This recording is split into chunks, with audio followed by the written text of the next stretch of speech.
My friends, in the Middle East, Iran is virtually behind all the terrorism, all the turmoil, all the chaos, all the killing. And that should come as no surprise. When he founded the Islamic Republic, Ayatollah Khomeini pledged, "We will export our revolution to the entire world." We will export the Islamic revolution to the entire world. Now ask yourself, which country ultimately stands in the way of Iran's maniacal plans to impose radical Islam on the world? And the answer is clear. It's America, the guardian of Western civilization and the world's greatest power.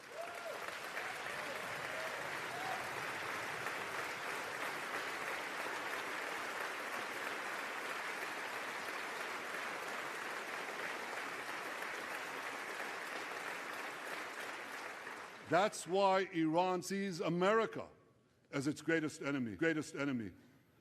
Last month, we heard a revealing comment, ostensibly about the war in Gaza, but about something else.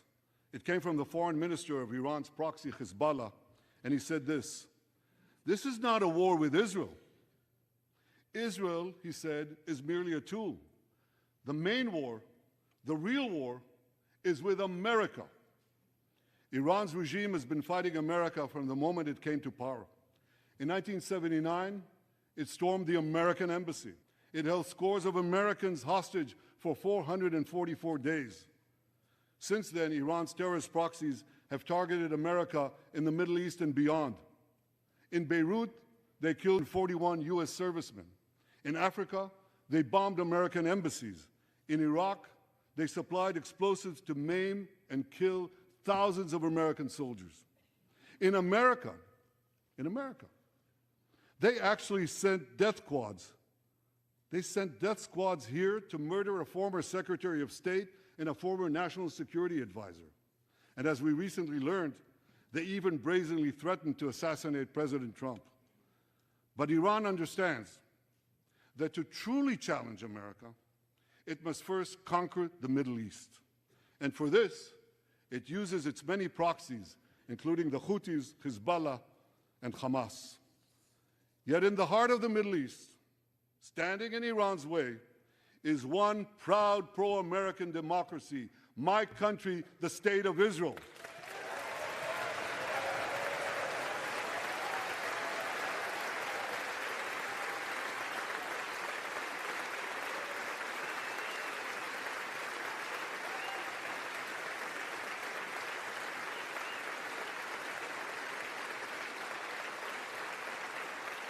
That's why the mobs in Tehran chant death to Israel before they chant death to America.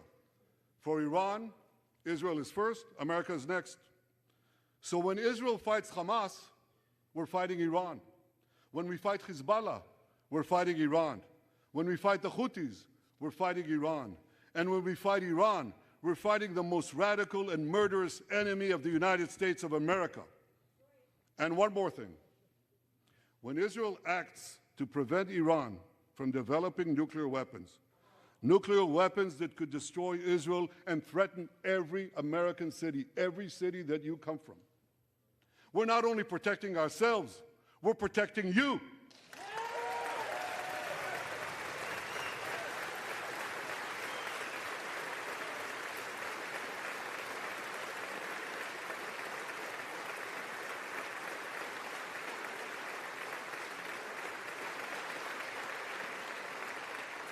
My friends, if you remember one thing from the speech, remember this: our enemies are your enemies. Our fight is your fight, and our victory will be your victory.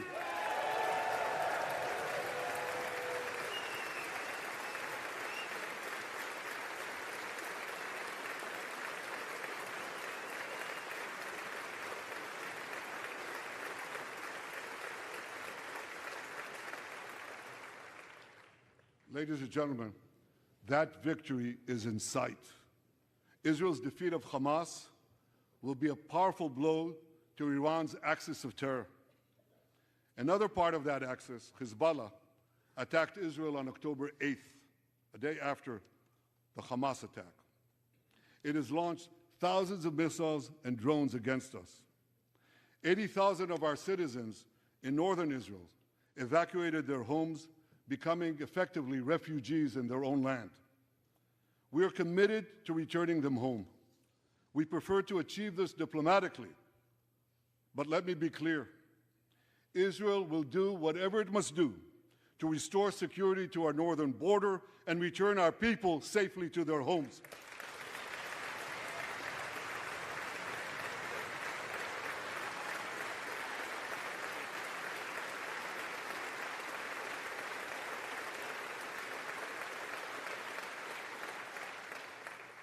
Last Friday, a third Iranian proxy, the Houthis, attacked Tel Aviv with a deadly drone. It exploded a few hundred feet from the American consulate, killing one person and injuring 9. On Saturday, I authorized a swift response to that attack. All our enemies should know this. Those who attack Israel will pay a very heavy price. And as we defend ourselves,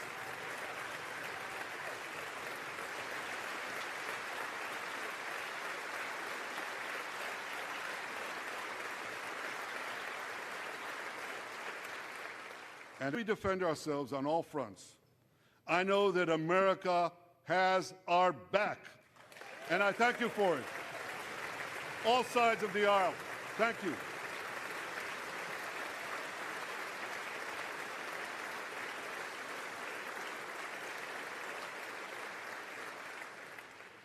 My friends, for decades, America has provided Israel with generous military assistance, and a grateful Israel has provided America with critical intelligence that saved many lives. We've jointly developed some of the most sophisticated weapons on earth. I choose my words carefully. We've jointly developed some of the most sophisticated weapons on earth that help protect both our countries. And we also help keep American boots, Americans' boots off the ground while protecting our shared interests in the Middle East.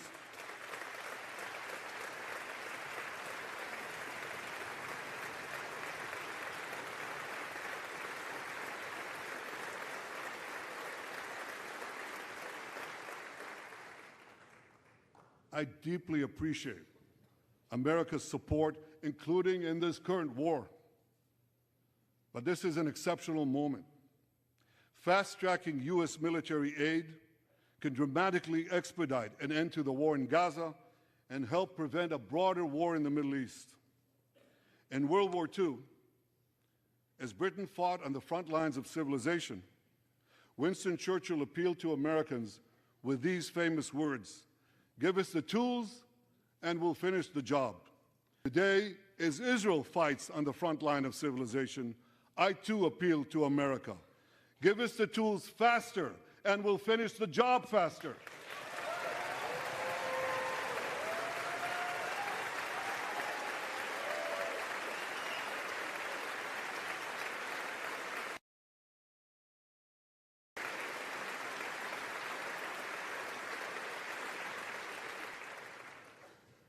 My dear friends, the war in Gaza could end tomorrow if Hamas surrenders, disarms, and returns all the hostages.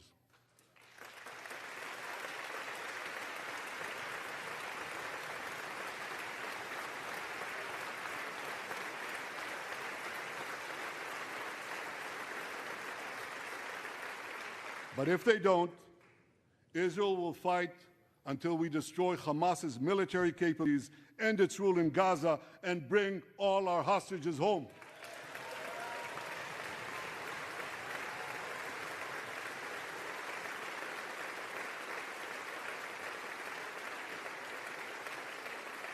That's what total victory means, and we will settle for nothing less.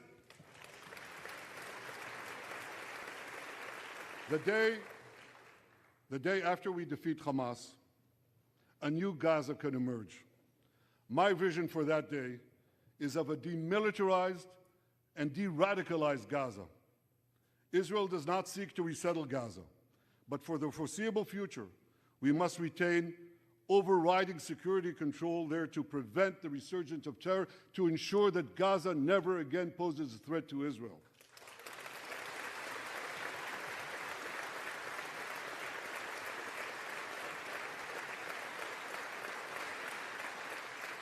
Gaza should have a civilian administration run by Palestinians who do not seek to destroy Israel. That's not too much to ask. It's a fundamental thing that we have a right to demand and to receive.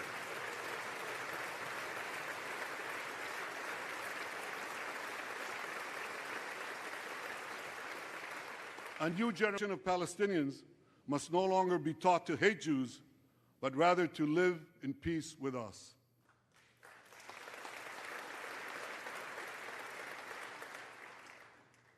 Those twin words, demilitarization and de-radicalization, those two concepts were applied to Germany and Japan after World War II, and that led to decades of peace, prosperity, and security. Following our victory, with the help of regional partners, the demilitarization and de-radicalization of Gaza can also lead to a future of security, prosperity, and peace. That's my vision for Gaza.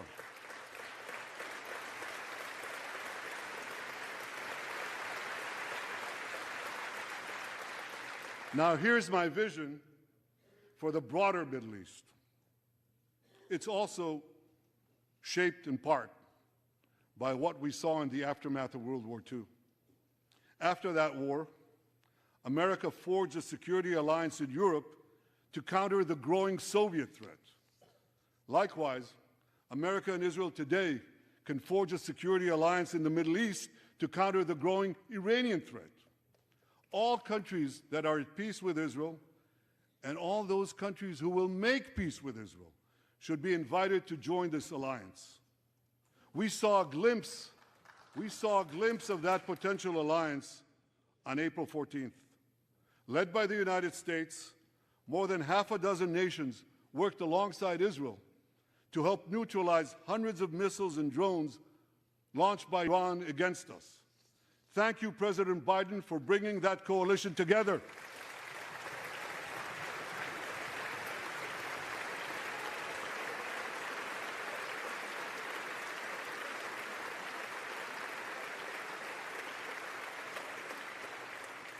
The new alliance I envision would be a natural extension of the groundbreaking Abraham Accords. Those accords saw peace forged between Israel and 4 Arab countries, and they were supported by Republicans and Democrats alike. We could call, I have a name for this new alliance. I think we should call it the Abraham Alliance.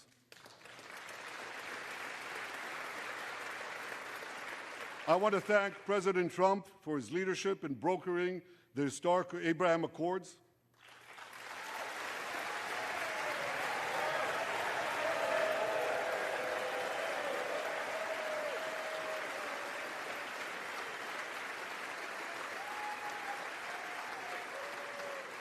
Like Americans, Israelis were relieved that President Trump emerged safe and sound from that dastardly attack on him, dastardly attack on American democracy. There is no room for political violence in democracies.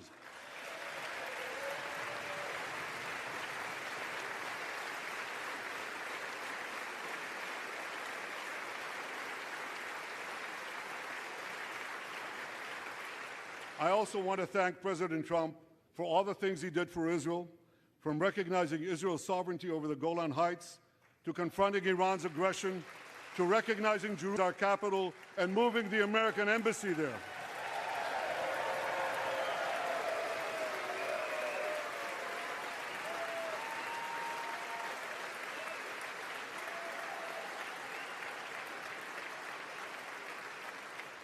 That's Jerusalem, our eternal capital, never to be divided again.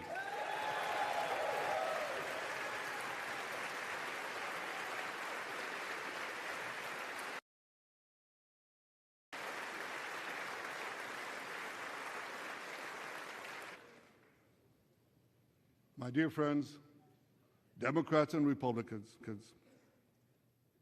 despite these times of upheaval, I'm hopeful about the future.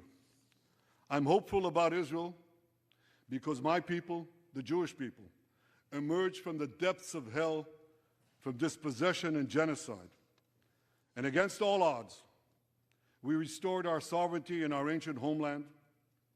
We built a powerful and vibrant democracy, a democracy that pushes the boundaries of innovation for the betterment of all humanity.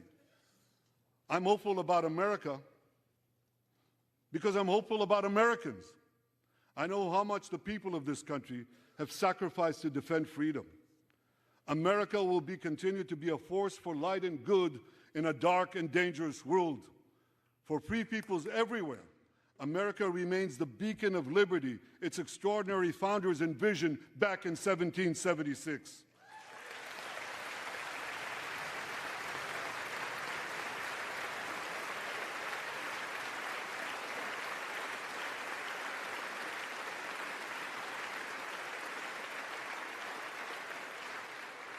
Working together, I'm confident that our two nations will vanquish the tyrants and terrorists who threaten us both. As Israel's Prime Minister, I promise you this: no matter how long it takes, no matter how difficult the road ahead, Israel will not relent, Israel will not bend. We will defend our land, we will defend our people, we will fight until we achieve victory. Victory over liberty, rather victory of liberty over tyranny, victory of life over death, victory of good over evil. That's our solemn commitment.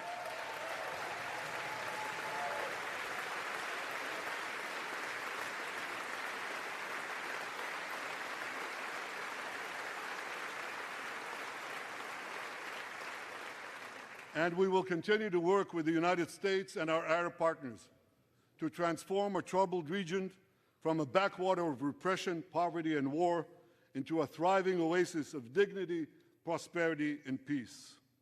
In this noble mission, as in many others, Israel will always remain America's indispensable ally. Through thick and thin,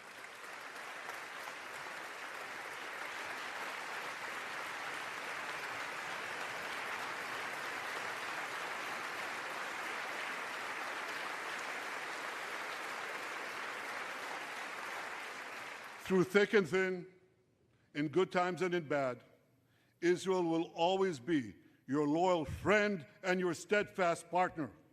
On behalf of the people of Israel, I came here today to say thank you, America. Thank you for your support and solidarity. Thank you for standing in Israel, with Israel, in our hour of need. Together we shall defend our common civilization. Together we shall secure a brilliant future for both our nations. Speaker of the House, Mike Johnson, Senator Ben Cardin, Minority Leader Hakeem Jeffries, Senate Majority Leader Chuck Schumer, Senate Minority Leader Mitch McConnell, Senators, members of Congress, distinguished guests. Mr. Speaker, I want to thank you for giving me the profound honor of addressing this great citadel of democracy for the fourth time.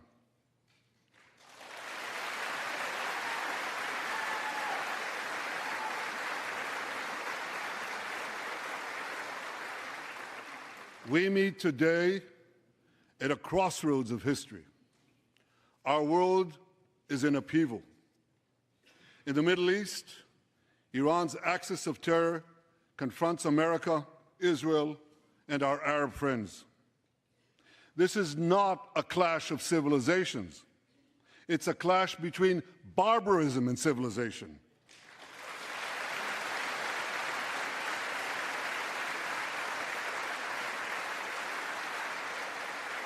It's a clash between those who glorify death and those who sanctify life.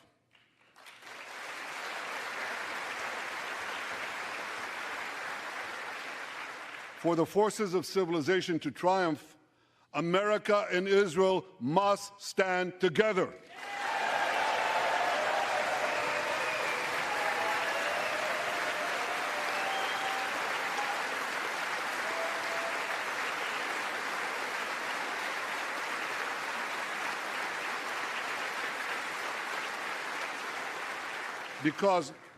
Because when we stand together, something very simple happens. We win, they lose.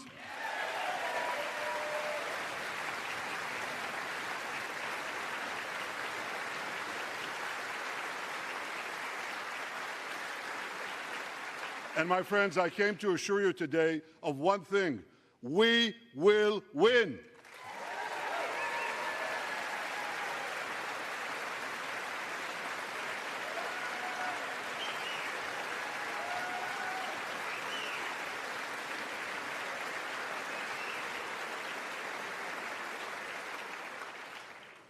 Ladies and gentlemen, like December 7th, 1941, and September 11th, 2001, October 7th is a day that will forever live in infamy. It was the Jewish holiday of Simchat Torah. It began as a perfect day, not a cloud in the sky. Thousands of young Israelis were celebrating at an outdoor music festival. And suddenly, at 6:29 a.m., as children were still sleeping soundly in their beds in the towns and kibbutzim next to Gaza, suddenly heaven turned into hell. 3,000 Hamas terrorists stormed into Israel. They butchered 1,200 people from 41 countries, including 39 Americans. Proportionately, compared to our population size, that's like 20 9/11s in one day. And these monsters, they raped women, they beheaded men, they burnt babies alive, they killed parents in front of their children, and children in front of their parents.